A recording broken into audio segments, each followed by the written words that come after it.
Welcome to the deep dive. Today we're taking a really fascinating journey into some ancient wisdom, specifically the 15th chapter of the Bhagavad Gita. It's known as Purushottam Yoga.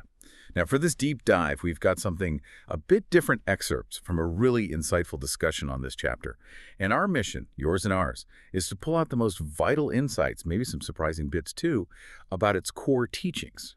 We want to make this pretty complex philosophy feel well, clear and relevant for you today. Absolutely. And what's so illuminating, I think, is how these teachings really offer a kind of roadmap to understanding reality, our place in it. And it kicks off with, well, one of the most striking metaphors in the whole Gita. It's quite something. Yeah, that metaphor, it really grabs you right away, doesn't it? Yeah. So let's really dig into it. Sri Krishna starts the chapter with this very vivid image, almost counterintuitive, you could say. What exactly is this inverted tree analogy? What's it describing? Right. So Sri Krishna describes the world as an inverted tree, a people tree specifically, which, in Indian culture is often seen as this huge, ancient, deeply rooted thing. But here it's completely flipped. Upside down, the roots are pointing upwards. They signify the supreme being, the ultimate source. While the branches, they extend downwards, spreading out into, well, the material world we experience. And here's the kicker, the surprising part maybe.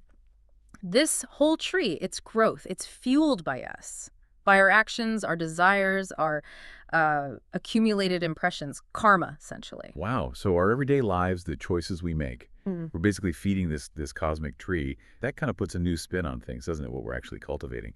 Yeah. So what does this inverted tree really symbolize then? What's the deeper meaning for us? Exactly. It's a powerful analogy. It illustrates that the world we see, touch, feel, it's temporary, it's constantly changing like leaves on a tree, The roots are anchored in the supreme being, the unchanging reality, that's true.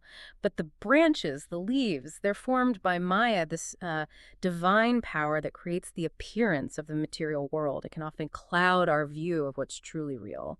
And it's fed by our desires, our actions. Now here's where it gets really interesting for you, the listener. Sri Krishna says, a truly knowledgeable person understands this impermanence. They see the tree for what it is, and then they learn to cut the roots of this tree. Cut the roots, you mean detach? Precisely. Become free from the illusion, the attachment to the temporary. And by doing that, by cutting those roots, they come to know the supreme being. It's about letting go of the fleeting to grasp the eternal. It's quite profound, really. That sounds like the ultimate spiritual pruning. Or maybe a cosmic detox plan. Okay, so if the world is this temporary inverted tree, where do we fit in? How does Sri Krishna connect our individual souls, the me inside, to this supreme soul, this ultimate reality? Ah, yes. That's such a crucial question for every single one of us, isn't it? Sri Krishna clarifies that the soul within every living being, your soul, my soul, is in essence an eternal fragment, like a spark from the divine fire, maybe. An integral part of the Supreme Soul. A fragment, so not separate, but part of the whole. Exactly. Connected. And if you look at the bigger picture described here, the Supreme Soul is the foundation, the eternal witness, the sustainer of everything, all of existence.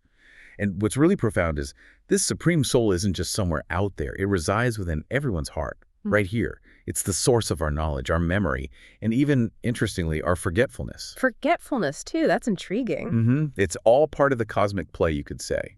But the connection is intimate, ever present. Okay, I see. Now, the chapter itself is called Purushottam Yoga. So for someone new to this or wanting to go deeper, what does Purushottam actually mean? Why is this concept so central? Good question. Purushottam literally translates to something like the supreme person or maybe the best person, the highest being. And it's a direct reference to the supreme being, God, the ultimate reality, however you conceive it. What's really striking in this chapter is that Sri Krishna explicitly declares himself as that Purushottam. He says he is supreme beyond 3 different realms or states of existence. There's the perishable, that's the changing material world, like the leaves on our inverted tree. Then there's the imperishable that refers to the individual soul, the jiva, which endures beyond the body, like maybe a more permanent branch structure.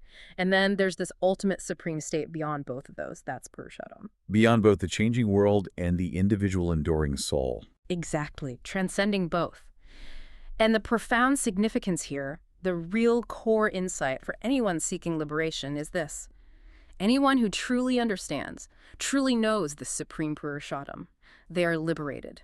Freed from that continuous cycle of birth and death we talked about, samsara. So knowing this supreme person is the key to freedom. That's the essence. It's the ultimate knowledge leading to ultimate freedom. There's a truly powerful declaration. So bringing it all together, what would you say is the main message, the ultimate takeaway from this really potent chapter? Well, the core message, I think it's multifaceted, but it's also incredibly clear and actionable, which is important. It's about deeply understanding, really internalizing the impermanence of the world, seeing the tree, recognizing the illusion, Maya, that binds us, and then consciously, intentionally rising above the entanglement of our own desires and attachments, cutting those roots, remember? Right, the cutting of the roots. And ultimately, it guides us towards seeking refuge, finding our anchor in the Supreme Being, in Purushottam.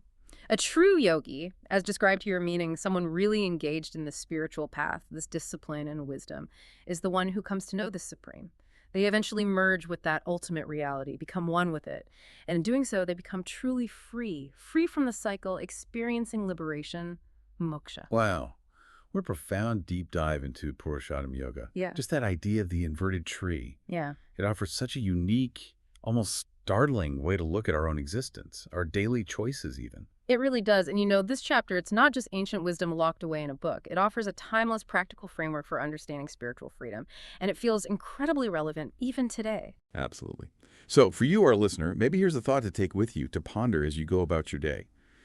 If the world truly is like this inverted tree, roots in ultimate reality, but branches of desire and action pulling us deeper into entanglement, how might intentionally, consciously trying to cut just a single small attachment in your life today, how might that begin to shift your perspective, even just a little, towards that deeper, unchanging truth? Something to think about.